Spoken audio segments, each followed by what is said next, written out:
جبو قال ما ورايا قشتي ده شخص رهوال ما شهید هفرین خلف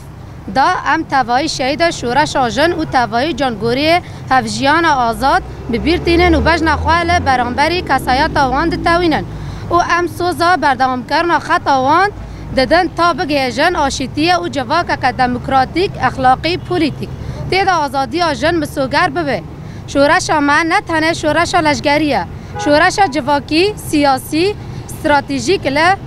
همبری هشمندی داگر کردن قیر کردن تونه کردن تجاوز کردن و بن پیکردن ما فیجن کو ایرو دستلاتداری دولت ترک و سرچاته و در حق گل ما و جنان و تما شاندن ده داگر کردن آخا باکر و جلات سوریه دا دولت ترک و چاته و به دار زوره خستن اراده آجن و گلا بن پی بکر ده شخص هفرین خلف دا یکو پیشانتیا جن آزاد دکر خستن هزا جن تونه بکر لی ایرو به هزاران هفرین شو پاراستیه ده شوپینن او تجاری را نوستن حتی کو عدالت پیکته شورش آمل سر کدا شهیدان آتیه آوا کرن به هزاران شهیدن وکه هفرین خلف ام گیهاندن وان روژان دستلاتداری نهای آوابویه طول جه شورش آجنه هلینن جبوه جی کسی کوجر تجاوزکار حاتم ابو شقرا آنیه سر قوت عسکری به وی آوایی دخوازن جاره کردن هویتی کشتن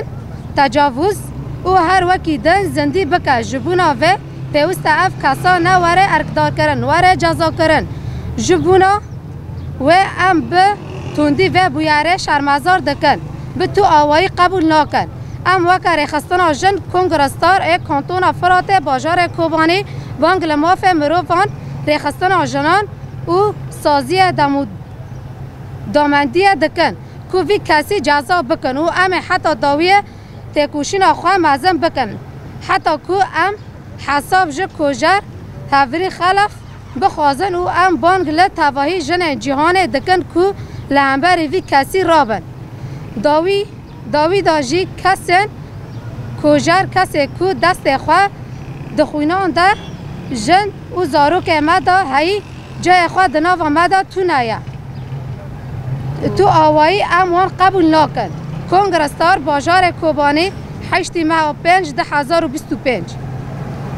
شهید نامره شهید نامره شهید نامره شهید نامره شهید نامره شهید نامره. بيان إلى الرأي العام. بعد سقوط النظام البعثي تتطلع شعوب سوريا قاطبة وشعوب شمال وشرق سوريا خاصة إلى الحرية والاستقرار والعدالة، وما خالف الآمال هو إصدار الحكومة الانتقالية الحاكمة في دمشق قرارا يقضي بتعيين المدعو أحمد إحسان الهايس الملقب أبو حاتم الشقرة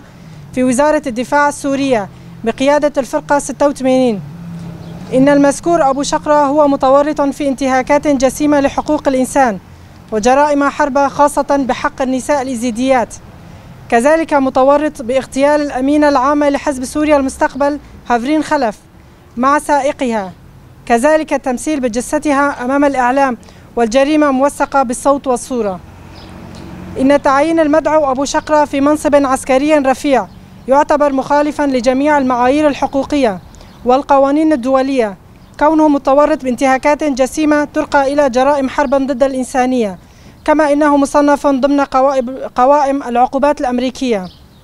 إننا في مجلس العدالة الاجتماعية في الوقت الذي ندين فيه وبأشد العبارات تعيين حاتم أبو شقرة في وزارة الدفاع السورية، نطالب الحكومة السورية بالتراجع عن قرارها ومحاسبة المذكور عن الجرائم التي ارتكبها، وذلك بإحالته للقضاء العادل. كما إننا نتعهد بالسير خلف خطى جميع الشهداء بما فيهم الشهيدة هفرين خلف حتى تتحقق العدالة الديمقراطية. كوباني 8/5/2025 مجلس العدالة الاجتماعية في مقاطعة الفرات.